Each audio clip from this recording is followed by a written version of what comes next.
10 women in the Bible who found favor in the eyes of God. Have you ever wondered how certain individuals in the Bible managed to capture the attention of the Almighty? Their stories weren't about effortless lives or perfect decisions.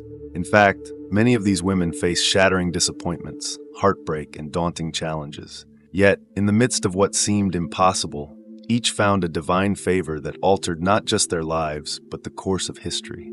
This is the unfolding story of 10 remarkable women who caught God's eye in ways that still leave us astonished today. Some of these women bore the stigma of childlessness.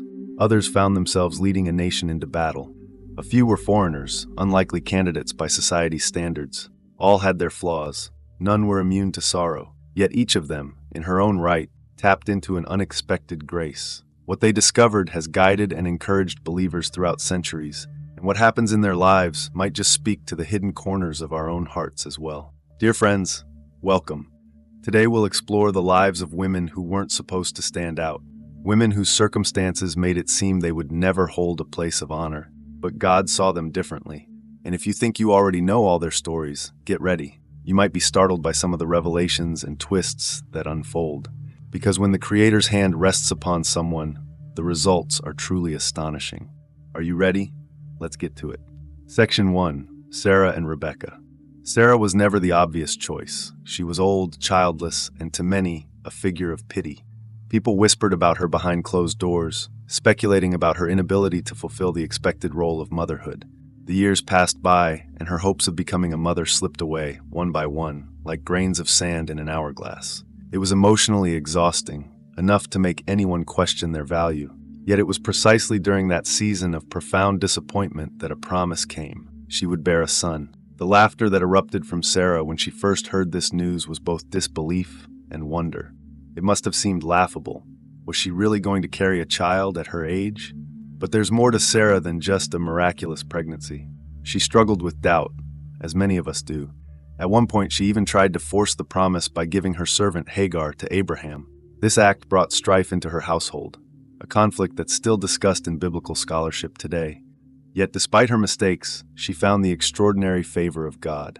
A twist few expected, the faith she ended up displaying grew out of her disappointment. When Isaac finally arrived, Sarah's entire household was overshadowed by the significance of his birth. She was 90 years old at the time.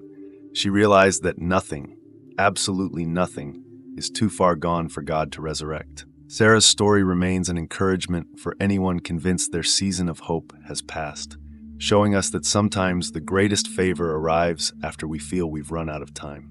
Then there's Rebecca. She was introduced at a well offering water to a traveler's camels. That humble act of kindness changed her destiny, catapulting her into the lineage of the patriarchs. Before that moment, she was just an unknown young woman, going about her daily chores, surely with her own dreams and anxieties. But her compassion and willingness to serve signaled a deeper character.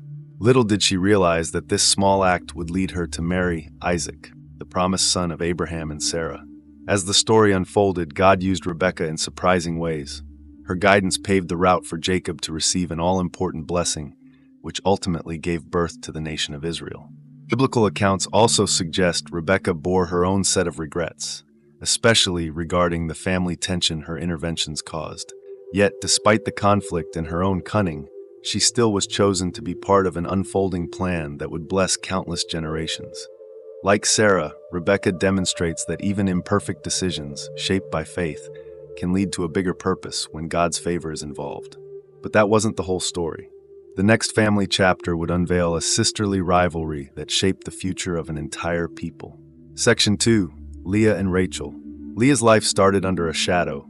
Her father's manipulation forced her into a marriage Jacob never intended for her. Imagine the heartbreak she must have felt on her wedding night, realizing she was merely a pawn in someone else's scheme. Her husband's obvious affection for her younger sister Rachel only deepened her hurt. Society often views that kind of pain as a permanent label, the sort that lingers in the background without remedy. Yet in the midst of Leah's anguish, she received a unique blessing: children. Each child became a silent affirmation of the favor she desperately needed. She named her sons with heartfelt conviction, hoping their births would draw Jacob closer to her. And although the emotional void in her marriage persisted, those children played a crucial role in the lineage that led to the 12 tribes of Israel. Remarkably, it was through Leah's son Judah that the line of King David and ultimately the Messiah was established. She was no passive figure left to wilt away in the shadows. In God's eyes, she was central to an eternal promise. Meanwhile, Rachel was cherished by Jacob from the start, but her favored status couldn't protect her from life's hardships. She grappled with childlessness for years, watching Leah bear child after child. The envy weighed heavily on her, threatening to crush her spirit. In an agonizing plea, she cried, "Give me children or I die." Despite her favored position, Rachel discovered that external admiration can't fill the void of an unfulfilled promise. Eventually, the favor she longed for arrived. She bore Joseph, who later rose to power in Egypt and became a beacon of salvation for the entire region during a severe famine. In a bittersweet twist, Rachel died giving birth to her second son, Benjamin. Her life had been filled with both extraordinary love and deep sorrows. Yet through it all, the divine plan carried on. The story of Leah and Rachel reveals how God's favor can manifest in radically different ways. One received the love of a husband but waited long for a child. The other felt unloved, yet was blessed with many heirs. Each woman demonstrates that divine favor can come wrapped in difficulty, often leading to outcomes that no one could predict. And what happened next would shock everyone. A woman who refused to let gender norms or societal expectations stop her from delivering justice. Section 3. Deborah and Hannah. Deborah's name often evokes astonishment and a tinge of surprise. In an era dominated by patriarchal structures, Deborah rose to a position of immense influence. She served not just as a judge, but also as a prophetess. People came to her for counsel beneath the palm of Deborah, seeking wisdom in matters that involved life and death. If that wasn't enough to challenge the norms of her time, Deborah also led Israel into battle. The general, Barak, refused to go to war without her presence, illustrating how deeply even the leaders of the land respected her guidance. She shattered the stereotype of a passive woman confined to the sidelines. Her story is especially electrifying when you consider the faith it took to command an army. The conflict against King Jabin's formidable forces was no small matter. The enemy's iron chariots were notorious for devastating entire armies. Yet Deborah's confidence wasn't in her own strength, but in the divine assurance she had received. Under her leadership, Israel gained a decisive victory. The final blow came from another brave woman, Jael, who ended the threat by taking matters into her own hands. Through Deborah, we see the unstoppable potential of someone who follows God's call, even when it defies every cultural expectation. Then comes Hannah. Compared to Deborah, Hannah's story seems quieter. She wasn't leading armies or pronouncing judgments. Instead, she was an anguished soul, pouring out her heart in the temple. Childless and ridiculed by her husband's other wife, she bore the shame of unfulfilled motherhood. But Hannah's approach stands out. She transformed her sorrow into a passionate prayer, promising God that if he granted her a son, she would dedicate that child wholly to the divine service. Her request was granted. Samuel was born, and Hannah kept her word, surrendering him to God's work under Eli the priest. Samuel grew up to be a pivotal prophet who anointed both King Saul and King David. Hannah's heartbreak became the conduit through which an entire nation would eventually experience godly leadership. Her testimony reminds us that sometimes the favor we seek isn't just for ourselves. It's meant to set a legacy in motion. Still, that's just the beginning. The next woman in our journey wasn't even part of Israel originally, yet she gained a revered place in its lineage. Section 4. Ruth. Ruth's story stands out as a gem of unwavering loyalty and quiet valor. She was a Moabite widow, grieving the death of her husband in a foreign land. Society wouldn't have handed her any advantages. In fact, the Hebrew people often viewed Moabites with suspicion. Yet when her mother-in-law Naomi decided to return to Bethlehem, Ruth clung to her. Her heart-wrenching declaration, "Where you go, I will go, your people shall be my people, and your God my God," revealed a level of faithfulness that transcended ethnic boundaries or personal comfort. Arriving in Bethlehem, Ruth found herself destitute, taking leftover grain in the fields. It was a humbling experience, as gleaners were generally the poorest of the poor, barely surviving on the mercy of landowners. But in a remarkable twist, she caught the attention of Boaz, a man of standing who turned out to be her kinsman redeemer. Their union restored Naomi's family line and placed Ruth directly in the genealogical path of King David and ultimately Jesus. This meant that someone considered an outsider became an integral figure in Israel's greatest lineage. The faith-based reassurance here is powerful. God's favor doesn't discriminate based on background or origin. Ruth didn't let her ethnicity or circumstances limit her. She chose devotion, love, and faith in God. a combination that changed the trajectory of her life and countless others. It's a story that always whispers hope to those feeling like outsiders, reminding them that sometimes the greatest blessings emerge from the bleakest situations. But the windows of favor doesn't stop there. The next woman used her position as a queen to accomplish something so daring it risked her life and saved an entire people from destruction. Section 5. Esther. Esther started her life as an orphan named Hadassah, raised by her cousin Mordecai in the land of Persia. A Jewish exile with no claim to royalty, she probably never imagined she would one day become queen. But the reigning monarch, King Xerxes, was searching for a new queen, and by a mix of providential events, Esther found herself chosen out of countless young women. It might have seemed like a fairy tale moment until the real test of her courage arrived. An official named Haman plotted to annihilate the Jewish people. This threat wasn't idle talk. Decrees from the king bore terrifying weight in the empire. When Mordecai urged Esther to speak up, she faced a life or death decision. Approaching the king without an invitation could mean instant execution, yet her loyalty to her people burned stronger than her fear. She declared, "If I perish, I perish," and stepped into the throne room. In a dramatic turn of events, her plea not only softened the king's heart, but also reversed the dire decree. The Jewish community was saved, and Haman faced the downfall of his own evil scheme. Esther's favor didn't come from her status as queen alone. Many queens before her had lost their positions through a single misstep. Her favor sprang from a committed faith and the bravery to stand up for what was right, even at dire personal risk. She reminds us that sometimes divine favor is intricately woven with the boldness to take action. When the stakes are highest, the faithful rise to the occasion, trusting that God's hidden plan can work even through a royal court's intrigue and the whims of a volatile king. And now, we shift from a queen's court to two miraculous pregnancies that defied logic and circumstances, once again showcasing the unpredictable ways favor can appear. Section 6. Mary and Elizabeth. Mary was a young woman from a humble background in Nazareth. Hardly anyone expected anything groundbreaking to emerge from that village, yet an angel's greeting changed her destiny forever. "Greetings, you who are highly favored." What followed was the most astounding news.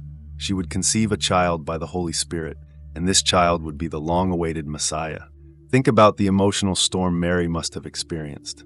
Excitement, awe, fear, and the weight of societal judgment. Her engagement to Joseph risked crumbling. People would whisper, question her integrity, and possibly condemn her. Yet Mary's response was a heartfelt surrender. "Let it be to me, according to your word." That simple acceptance showcased her deep faith, thrusting her into a narrative that would forever alter human history. She bore the Savior, stood by him through his early ministry, and was there even at the foot of the cross, a living example of a woman who found extraordinary favor by embracing an extraordinary calling. Elizabeth's story runs in parallel. She was Mary's older relative, married to the priest Zechariah. By all accounts, her time to bear children had long passed. Then, in a stunning turn, an angel announced she would become pregnant with John, a prophet who would pave the way for Jesus. When Mary visited Elizabeth, the unborn John leaped in her womb, and Elizabeth recognized Mary's child as the Lord. Imagine the joy that radiated between these two women, both unexpectedly pregnant, both caught up in a divine drama that stretched beyond anything they could have foreseen. Their bond was a testament to how favor sometimes comes in pairs, when one person's blessing affirms and uplifts another. The meeting of Mary and Elizabeth remains one of the most tender snapshots of faith, humility, and excitement. It's a quiet but potent demonstration that the impossible is made possible when God's favor intervenes. Yet these women's stories are more than historical records. They continue to ripple through time, offering lessons of hope and perseverance. Let's draw it all together and see what it means for us today. Conclusion. If there's one thread weaving through the lives of Sarah, Rebecca, Leah, Rachel, Deborah, Hannah, Ruth, Esther, Mary, and Elizabeth, it's that God's favor often chooses the most unlikely people in the most unpredictable moments. These 10 women weren't celebrated for their perfect circumstances. Far from it. They faced barren wombs, sibling rivalries, oppressive leadership structures, heartbreak, and threats of annihilation. Many of them wrestled with doubts, tried to manipulate events on their own terms, or questioned their identity and worth. Yet in those very spaces of weakness, the grace of God shone the brightest. Sarah laughed at the idea of motherhood in old age, but ended up laughing with joy when Isaac was born. Rebecca's simple kindness at a well led her into one of the Bible's most pivotal families. Leah's sorrow was transformed into a legacy that shaped an entire kingdom. Rachel's cry for a child was answered with the birth of Joseph, who saved nations from starvation. Deborah refused to back down from her calling in a war-torn land. Hannah's tears birthed a prophet. Ruth walked away from her homeland and found an eternal place in the lineage of kings. Esther, a queen in exile, risked her life to rescue her people. Mary's quiet yes became the gateway for the Messiah to enter the world. Elizabeth's unexpected pregnancy affirmed the footsteps of God in every corner of human doubt. Each story reminds us that favor is less about being flawless and more about a heart willing to say yes when opportunities or challenges arise. These women's journeys offer us faith-based reassurance that our own limitations don't have to be the final word. Instead, they can become the backdrop for something far greater than we ever imagined. Think about the places in your life where you've felt invisible or marginalized. Consider the battles you've fought, the prayers you've cried out in secret. Their stories prove that even when we feel overlooked by the world, we might be precisely in the position to receive favor from God. When we step forward in faith, whether that means standing up for justice like Deborah, taking a risk like Esther, praying like Hannah, or believing the impossible like Sarah, we open the door to immeasurable transformations. The question that lingers is, what's stopping us from believing that the same God who favored these 10 remarkable women could also place favor on our lives today? Their stories challenge us to keep walking, trusting, praying, and obeying, even when our circumstances seem bleak or our hearts are weighed down by doubt. As their testimonies echo through centuries, we realize they aren't relics of a distant past. They're living signposts, pointing us to a truth that transcends time. So the next time you feel inadequate or ordinary, remember these women. Their faith and courage unlocked paths no one else could have paved, and the same possibility lies open for any heart that's ready to receive it. Let their example stir you to action and renew your hope that something extraordinary can still happen, even for you. If God's favor found them in barren deserts, foreign lands, or humble homes, then who's to say that your present struggle isn't the perfect ground for His next move? And with that, we conclude the remarkable stories of these 10 women in the Bible who found favor in the eyes of God.